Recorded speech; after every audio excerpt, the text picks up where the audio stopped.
Siz Falastin, Ukraina va Sudanni tilga oldingiz. O'tgan hafta Barselonada katta nutq bilan chiqdingiz va u butun dunyo bo'ylab juda katta aks sado berdi. Nima uchun bu mavzular siz uchun shunchalik muhim?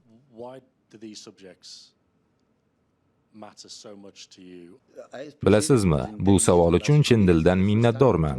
So'nggi 10 yil ichida, hech bo'lmaganda oxirgi 2 yil ichida jurnalist menga bu haqda to'g'ridan-to'g'ri savol bergan ilk holat deb o'ylayman.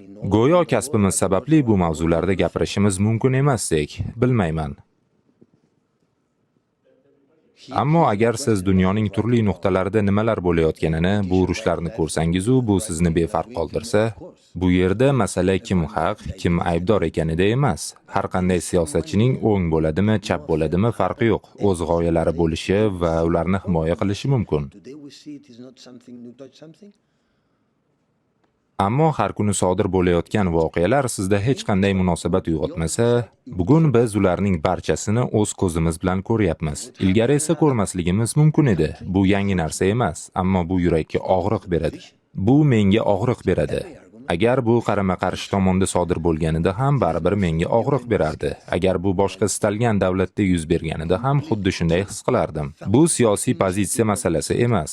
Minglab odamlar o'ldirilayotganda hech qanday dalil yoki bahona ishlamaydi. Menga og'riq qiladi va bu boshqa narsalardan murakkabroq emas. Mening turli mamlakatlardan juda ko'p do'stlarim bor, juda ko'p. Ammo qandaydir g'oyani himoya qilish uchun minglab aybsiz odamlarni o'ldirish kerak bo'lsa, kechirasiz. Men har doim bunga qarshi bo'laman. Men har doim shu yerda bo'laman. Har kuni bu kadrlarni ko'rib, kimdir buni his qilmasligini tasavvur ham qila olmayman. Otalar, onalar, bolalar kecha baxtli edi. Bugun esa ularning hayoti barbod qilingan. Agar odamlar hech bo'lmaganda shu og'riqning bir zarrachasini his qilmasa, kechirasiz. Men buni tushuna olmayman.